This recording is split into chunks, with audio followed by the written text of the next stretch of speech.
Rain streaked down the kitchen window, tapping against the glass like impatient fingers. I sat across from Daniel, my husband, his wheelchair angled awkwardly after yet another struggle with the narrow doorway. The faint scent of antiseptic still clung to him from his morning physiotherapy, mixing with the aroma of brewing coffee. His hands trembled slightly as he reached for the cup I'd set in front of him. I knew that tremor better than I knew my own heartbeat. We had been married for 8 years. 6 of those were before the accident, before steel crushed his legs and left our lives bent at odd angles. The man who once carried me up the stairs now could barely lift himself from bed without my help. I told myself I was strong enough for the both of us, but somewhere deep inside, cracks had started forming. The knock on the door came at the exact moment I turned away from him. It was sharp, deliberate, like someone confident they belonged anywhere they chose. When I opened it, I saw a tall man, rain dripping from his dark hair onto a worn leather jacket. His eyes were green, an unnatural, magnetic shade that seemed to pull my thoughts toward him before he even spoke. "Car's broken down," he said, voice low, carrying a warmth that made my stomach tighten. "Mind if I use your phone?" Daniel called from behind me. "Let him in. It's miserable out there." The stranger stepped inside, boots leaving wet prints on the wooden floor. I handed him the landline, trying not to notice the way his fingers brushed mine. Firm, deliberate, lingering half a second too long. My breath caught. His smile was slight, knowing, as if he'd already read something in my face I hadn't admitted to myself. While he waited for the tow service, we talked. It was nothing. Weather, road closures, the nearest garage, but there was something in the way he looked at me, something unspoken threading between his words. Daniel listened, chiming in here and there, but my attention kept sliding toward the stranger's voice, deep and rich like old whiskey. When he finally thanked us and stepped back toward the door, he paused. His gaze locked with mine for just an instant too long. My pulse skipped. I told myself it was harmless. Just a fluke. But after he left, I caught myself standing at the window, watching the red taillights fade into the rain, wondering why my chest felt both heavy and electrified. Daniel rolled closer, his hand brushing mine. "Nice guy," he said. I smiled, but my mind replayed the stranger's eyes, the ghost of his touch. I didn't know it yet, but that knock had opened more than just our door. 2 days passed before I saw him again. The storm had cleared, leaving the streets damp, smelling faintly of earth and gasoline. I was in town for groceries, moving through the aisles with my mind on Daniel's medication schedule, when I caught that same voice drifting over the hum of the fluorescent lights. I turned, and there he was, leaning against the end cap of a shelf, a loaf of bread in one hand, phone in the other. His jacket was gone, replaced by a plain shirt that clung just enough to hint at the strength beneath. He noticed me instantly. "Well, if it isn't my Good Samaritan," he said, pushing away from the shelf. My pulse stumbled. "Glad to see you found your way back on the road." He smirked. "Haven't gone far. Work's got me staying a few towns over." We stood there longer than we should have, blocking the aisle, exchanging small talk that carried far more weight than the words themselves. His eyes kept flicking to my mouth when I spoke, and every time they did, heat crawled up my neck. When I finally broke away, he fell into step beside me, making comments about the items in my cart, drawing out my laughter in ways I hadn't felt in years. I told myself it was harmless, just a conversation. Just another human being giving me attention without pity or obligation. At the checkout, he paid for his things quickly, but instead of leaving, he waited near the entrance. I told him goodbye, but he tilted his head slightly, as though expecting me to add something else. "Maybe I'll see you around," he said. I should have said nothing. I should have walked away. But my mouth betrayed me. Maybe. That single word carried me through the rest of the day like a secret. I cooked dinner for Daniel, listened to his updates from the rehabilitation clinic, even helped him into bed, but in the spaces between, my mind replayed the stranger's half-smile and the easy rhythm of our talk. That night, long after Daniel had fallen asleep, I sat by the window, the glow of the street lamp washing the room in pale gold. I told myself I was just restless, that my thoughts were harmless. But the truth tasted different, dangerous, intoxicating.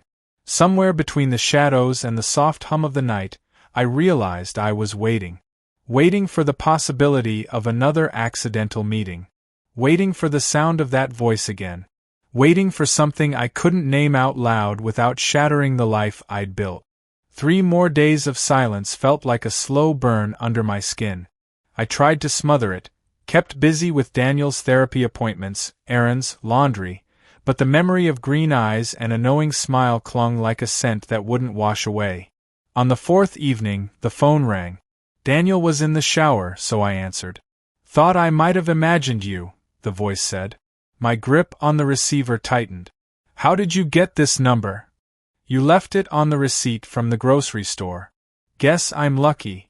A pause, a low chuckle. "I was wondering if you'd like to meet for coffee tomorrow." "Just conversation." I told myself to hang up. I didn't. "Where?" The cafe was small, tucked into the corner of Main Street. I arrived 15 minutes early, the air sharp with the scent of roasted beans. My stomach was tight, not from guilt, at least that's what I told myself, but from anticipation. When he walked in, the room seemed smaller. He wore a dark sweater, sleeves pushed up to reveal strong forearms, the kind of detail I noticed without permission. "You came," he said, settling into the seat across from me. We talked about everything but the obvious, where he worked, how long he'd be in town, the way the weather seemed to shift mood. But under each word was an undercurrent, a silent current tugging both of us closer. His gaze lingered. Mine didn't pull away. At one point, our fingers brushed when I passed him a packet of sugar. That contact was brief, but it hit like a spark. My breath caught, and I saw something change in his expression, more certain now, more deliberate. The conversation stretched until the cafe closed around us, the barista stacking chairs. We stepped outside into the cool night. Street lamps cast halos on the wet pavement. He walked me to my car. "I'd like to see you again," he said, voice softer now. "You shouldn't," I whispered, though my body leaned toward him. "Shouldn't?" His smile was slow. "Or don't want to?" I couldn't answer.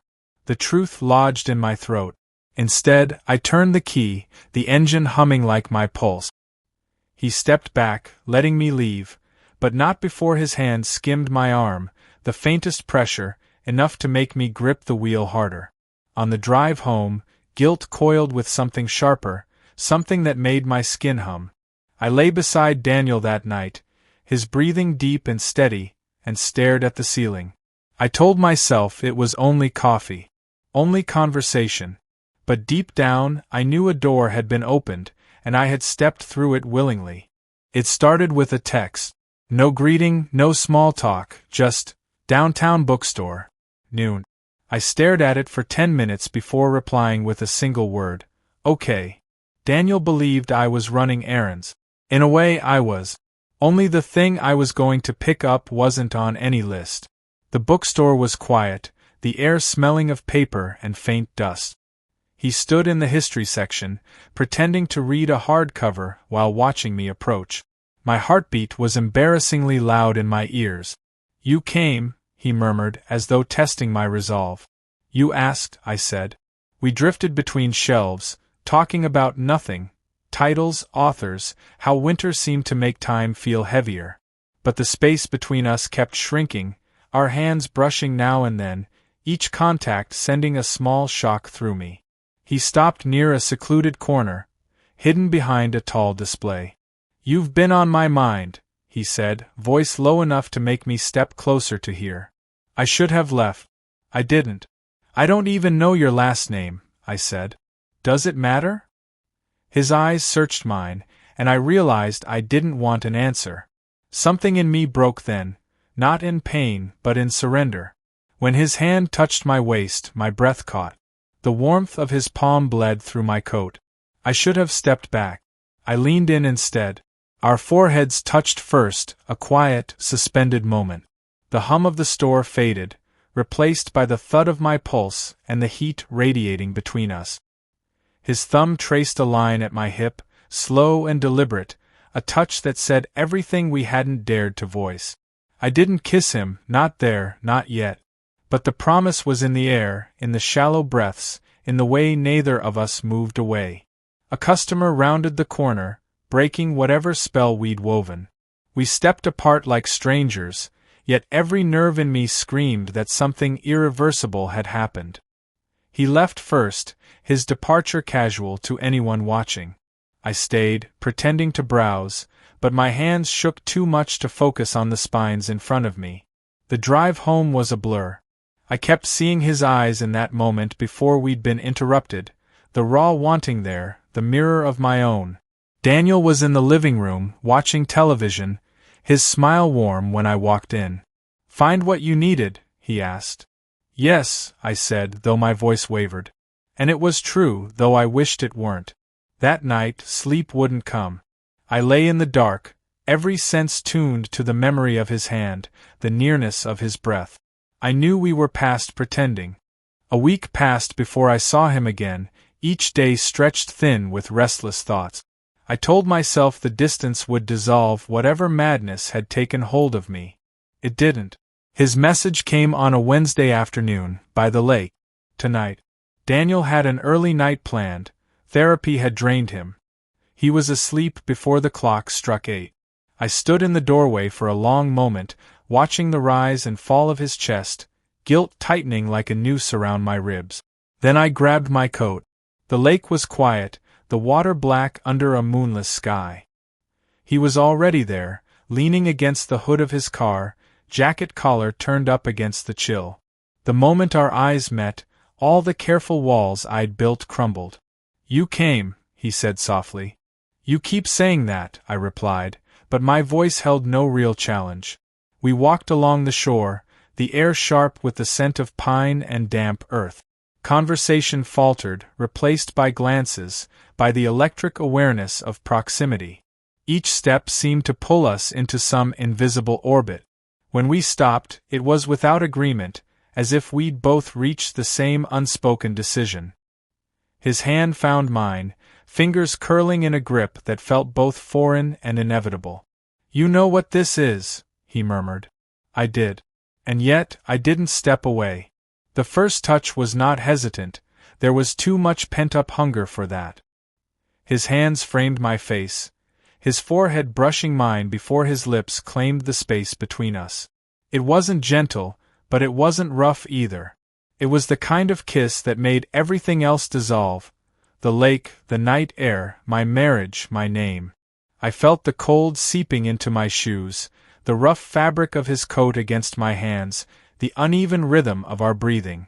Every sense sharpened, every nerve lit with heat. The weight of what I was doing pressed in, but it only made the moment more vivid, more dangerous. When we finally broke apart, the world felt different, like stepping out of a room and realizing you'd left the door wide open behind you. "We can't," I began, but the words felt hollow, powerless. "You already have," he said. I didn't have an answer. We stood there for a long time, neither speaking, our breath clouding in the cold. Eventually, I turned away, forcing my steps back toward my car, the sound of gravel under my boots loud in the silence. Driving home, my heart pounded so hard I thought it might bruise my ribs. Daniel was still asleep when I slipped inside, his face peaceful, unaware. I kissed his forehead, the action automatic, and nearly flinched at my own hypocrisy. The worst part wasn't that I had crossed the line. It was that I already knew I would do it again. Days blurred into a strange rhythm, moments with Daniel wrapped in routine and care, and moments with him, stolen in shadows. The guilt never left, it sat in my chest like a slow, heavy burn. But so did the pull, the intoxicating rush of his presence, and I found myself chasing one to silence the other. It couldn't last. Somewhere deep down, I always knew. One evening, as rain drummed against the windows, Daniel asked me to sit with him. He looked tired in a way that went beyond his body. "You've been different," he said quietly. The words struck harder than accusation. They were simply truth, spoken by a man who knew me too well. My throat tightened, my mind scrambling for some safe lie, but all I managed was, "I've just been tired." His gaze lingered on me, searching for something I couldn't give. "I don't want to lose you," he said. I wanted to promise he wouldn't. I wanted to mean it, but my silence filled the room like smoke. That night, I met the stranger again, this time in the back of his truck, parked near the dark stretch of road by the old mill. The air smelled of rain and gasoline. His touch erased everything else, his voice grounding me even as it pulled me further from the life I'd built. We didn't talk about the future because there wasn't one, not for us. We were a fire lit in the wrong place, destined to burn until someone noticed the smoke. When I returned home, Daniel was awake. The lamp cast a soft halo over him, making the lines in his face look deeper. "Where were you?" he asked. My answer was ready, something about errands, traffic, a late closing at the store. But my voice caught, and for a moment I thought I might tell him everything. Instead, I said, "Nowhere important." The words tasted like ash. Weeks later, it ended not with a fight, but with a choice I didn't make. Daniel's condition worsened. His sister called, saying he should move in with her where she could help full-time. The decision formed without me, and I stood on the porch watching them load his chair into her van. His eyes met mine one last time. There was no accusation, no anger, just a quiet kind of knowing. And that hurt worse than anything. After they left, I drove to the lake. He was there, leaning against his car like the first night. But when he saw my face, he didn't smile. I told him Daniel was gone, that the space we'd stolen was now wide open. He didn't step closer. He didn't touch me. He just looked at me for a long, unreadable moment, then said, "It's different now," before walking away into the rain. I stood there until the cold sank into my bones, realizing that I had lost both men, one through circumstance, the other through the very thing that had drawn us together. And for the first time since that knock on the door, I felt truly alone.